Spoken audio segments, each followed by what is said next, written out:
معاشرتی زندگی میں عورت کا کردار، اس کی اہمیت کے پیش نظر رسول اللہ صلی اللہ علیہ وسلم نے باقاعدہ ان کی علیحدہ تعلیم کے لیے دن مقرر کیا، علیحدہ مجالس ہوا کرتی تھیں اور ان کی تعلیم کا سلسلہ ہوتا تھا۔ علماء امت نے بھی نبی علیہ الصلوۃ والسلام کی سنت کو آگے بڑھایا اور عورتوں کی تعلیم کا سلسلہ جاری رکھا۔ لہذا تاریخ اسلامی کا مطالعہ کرنے سے یہ بات معلوم ہوتی ہے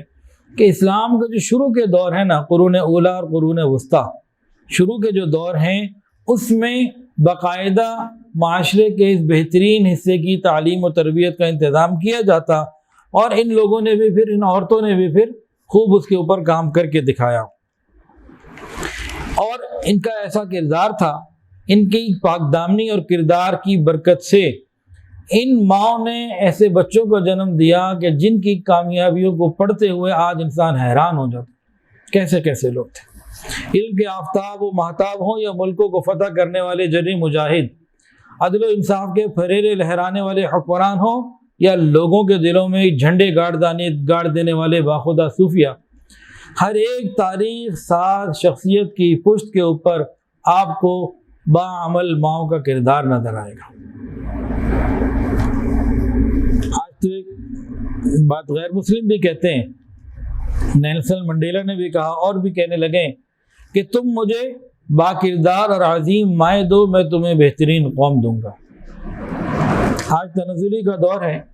ہماری عورتوں نے چراغ محفل بننے کو ہی زندگی کا مقصد بنا لیا۔ جو قدر شریف اور دیندار لوگ ہیں وہاں بھی عورت کی زندگی کیا ہے؟ کھانا پینا پکانا، گھر کے کام کرنا، بچوں کو روٹی کپڑا ضروریات کی طرف متوجہ رہنا، بس دین سیکھنا، دین سکھانا، اللہ کی رضا کو حاصل کرنا، نبی علیہ الصلوۃ والسلام کی اتباع سنت، یہ سب چیزیں ہماری عورتوں میں سے بہت نکل چکی ہیں۔ آج تعلیم نسواں کا راگ تو خوب الاپا جاتا ہے، لیکن اس راگ کے بعد جو ان کو تعلیم دی جاتی ہے وہاں کوئی روحانیت نہیں، وہاں کوئی فکری ترقی نہیں، صرف اور صرف مادہ پرستی ہے۔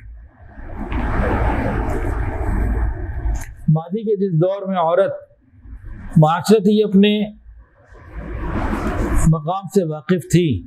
کہ میرا مقام کیا ہے، ماضی کے جس دور میں عورت خاندان کی تعمیر میں، معاشرے کی ترقی میں جب اپنی اہمیت کو سمجھ لیتی تھی، سمجھی ہوئی تھی، وہ اسلام کا سنہری دور تھا۔ اب جب کہ عورت اپنا یہ مقام بھول چکی، اپنا ایک کردار ادا کرنے سے غافل ہو چکی، تو مسلمان دنیا کے اندر ذلیل اور رسوا ہو رہے ہیں۔ آج بھی اگر ہم بحیثیت امت ترقی کرنا چاہتے ہیں، آج بھی اگر ہم ترقی کرنا چاہتے ہیں تو ہمیں اپنی عورت کو وہ مقام دینا ہوگا، اور عورت کو آگے بڑھ کر اس مقام کو حاصل کرنا ہوگا جو قرون اولیٰ کی عورتوں نے حاصل کیا۔ ویڈیو کے نیچے سبسکرائب کے بٹن پہ کلک کریں، بیل کے آئیکن پہ کلک کیجئے تاکہ ہر نئی ویڈیو کی نوٹیفیکیشن آپ کو مل جائے۔